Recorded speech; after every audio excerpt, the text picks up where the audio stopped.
Obviously, we thought this fight might happen earlier in the year, but you're healing up, couple hand injury. So, I guess first question: what's the health update? You're 100% ready to go for the Salt Lake City fight? Yeah, I wouldn't be here if I wasn't ready to go. So, you know, it's about time to get back in here. I know you guys missed me. I gave you guys a lot in 2021, so 2022 is about time to get the party started. And obviously, they showed the promo package at the beginning. He hasn't lost since you fought him. So I'm curious, after your fight, was this a fight you knew you might have to run it back down the road? Yeah, I always gave him his respect that he's a very, very tough individual, but he hasn't lost because he fought me. You know, I made him better, and he went out there and he started wrestling. But when he fights me again, he's gonna realize that that wrestling was all for nothing. My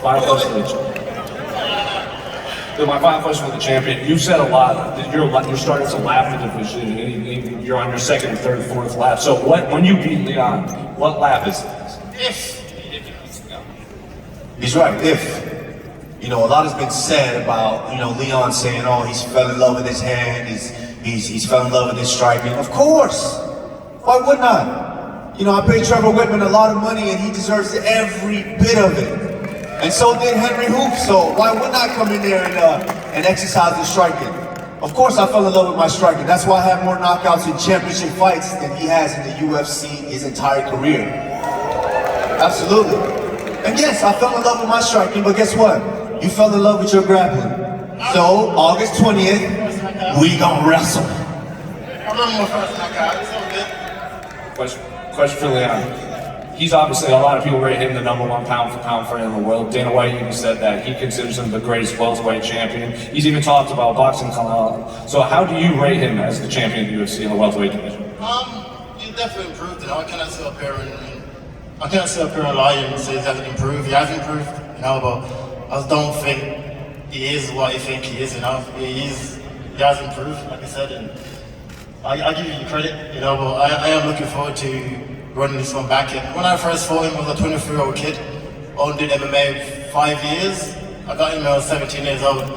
Fought him about 23 years old. So now I'm a veteran in the sport, and I've been doing it 30 years now. Been through ups and downs, been hurt, came back, won, lost rounds, headline events.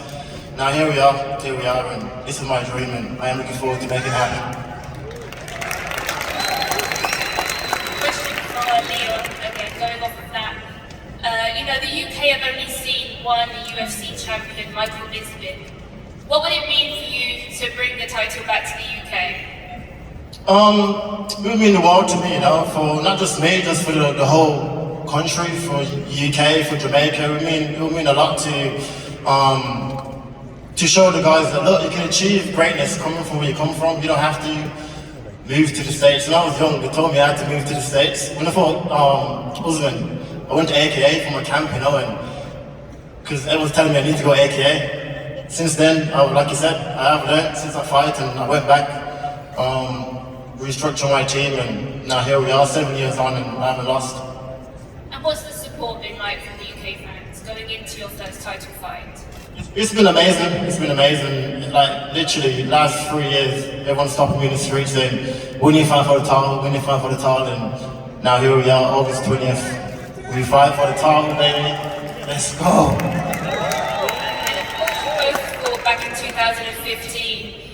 That was a while ago. You know, how would you say you have evolved as a fighter since that time? And what do you need to do differently?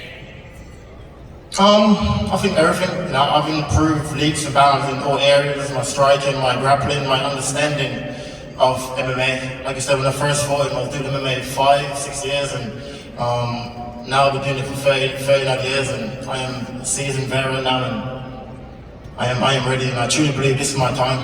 You know, I've been ready 2 years ago. Now I'm super ready. It gave me enough time to prepare with more, so I am focused and can't wait.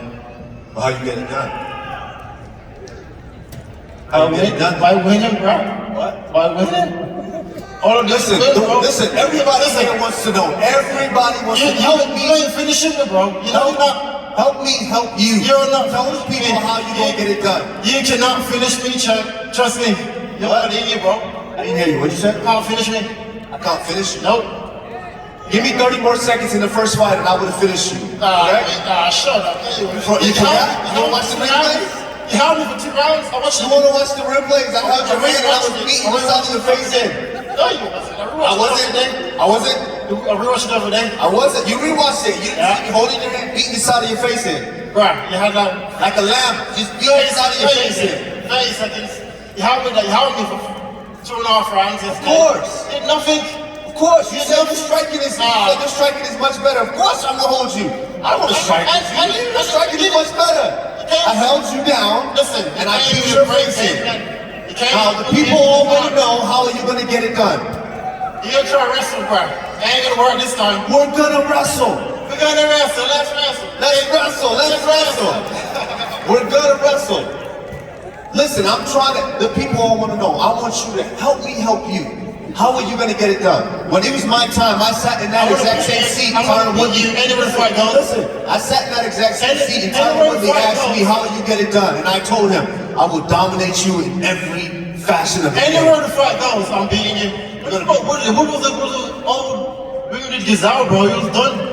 It didn't matter. Yeah, I won the pound for pound. I won the baddest man on the planet. Okay. You said, I won the baddest man on the planet. You said the baddest man on the planet, so perfect. Listen, I like you. You're my man. I like you. I've done a lot for you. I like you. You know, that man went back there in London. You know, he put his hands on you. You know, and you and Mandem, you guys didn't do nothing. So I had to handle it for you. That's why I had to knock his head to the moon. You know who I'm talking about. That boy, I got him for you. Escorted out of the country. So I like you. Thank me. You have to escort out of the country. They hid him from me. Hey, you and Mandem did nothing. They hid him from me. Okay, all right. I didn't know that. I didn't know. Thank you. I told the police I hit him. That's what happened. They hit him? They hit him. You'd have been dead. Don't worry, I got him for you though. I like you, so I got him for you. Questions for the champ, KAMARU USMAN, right back here. Do you plan on splitting your camp between Elevation Fight Team and at Sanford? And if so, how are you going to spend time between both camps? On Sunday, I'm in Denver with my coach, Trevor Whitman. You know, we're going to game plan like we always do. We're going to game plan, we're going to prepare, we're going to come out there and put on another spectacular performance. And this is the big fight here with Leon Edwards, but in your division, there's been talks of doing Hamzat Chimaev and Bilal Muhammad. Do you think that's the fight to make? These guys got to fight each other at some point. You know, I've already left the division, I'm coming back around again, so these guys got to fight each other. You know, I can't just keep picking each guy and fighting them. So, yeah, whoever wants to fight, sign up and fight. And for Leon, I know it's been a really long road to get this title shot. Was there a point you thought this might not happen? Nah, I don't know what's gonna happen. I'll just when it's gonna happen. I'll be here winning and keep winning. And as long as you win, you gotta get the opportunity. You know, so we meant to happen in July. This card, but it wasn't ready yet. Now here we are, August 20th, and 7 weeks, and it's go time. And do you plan on bringing anyone in your camp for KAMARU's wrestling at all, or just business as usual training camp? I got a perfect structure in my camp. It's like a boxing camp. It's all structured towards me and what I need to do, and that's the reason why I've been having the results I've been having. And I'll be bringing in not just wrestlers, an MMA fighter. This won't be a wrestling versus striker fight.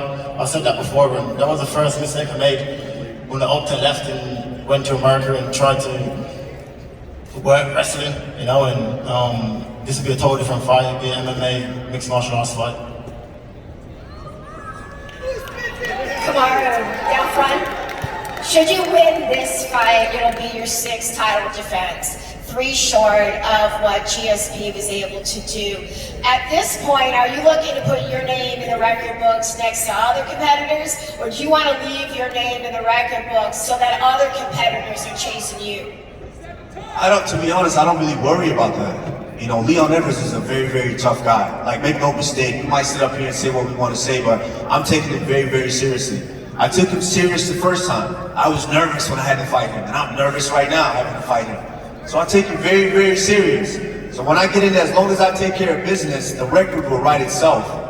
But make no mistake, I know a lot of people are saying, oh, well, he doesn't want to do this anymore, or this and that. I was very, very serious about proving that I am pound for pound. I was willing to skip middleweight. I'm still thinking about that. I'm going to go get that light heavyweight title too.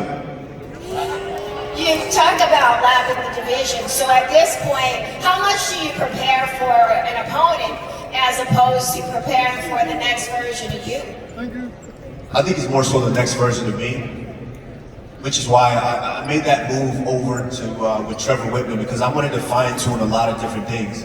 Like I have probably one of the best foundations. You know, being able to start out there with guys like Henry Hoof, I had an incredible foundation, being an excellent kickboxer, being able to learn from some of the best in the world. So now it's just about elevating my game each and every time I step in there. I said it. When I fought Gilbert, I said I wanted to go in there and I wanted to put on an incredible performance, and I did that.